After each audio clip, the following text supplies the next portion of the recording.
Hi friends, ఈరోజు మళ్ళీ కొన్ని కూరగాయలు కోద్దాం. ఇంకొక ములక్కాయ ఉంది కానీ ఇది ఇంకా పొడవు ఉంది కానీ పెరగాలండి. కొంచెం ఆగిన తర్వాత కోద్దాం. ఫ్లవర్స్ చాలా ఉన్నాయండి, దేవుడికి కోసేద్దామండి. అలానే ఆకుకూర కూడా పెరిగిపోయింది, కోసేద్దాం. ఒక సపోటా వచ్చిందండి, కొంచెం మగ్గిన తర్వాత కోద్దాం. ఇది వచ్చేసి చుక్క మల్లె, ఇది బొండు మల్లి, ఇది సన్నజాజి, వచ్చేసి శంకుపూల చెట్టు అండి. జాంకాయలు చూడండి, ఇంకా ఇవి పెరగాలి. 2, ఇది 1, 3.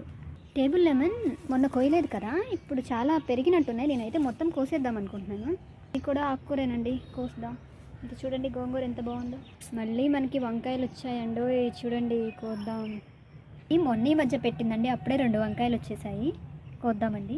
ఇక్కడ ఒక వంకాయ ఉంది, ఇది కూడా కోసేద్దాం.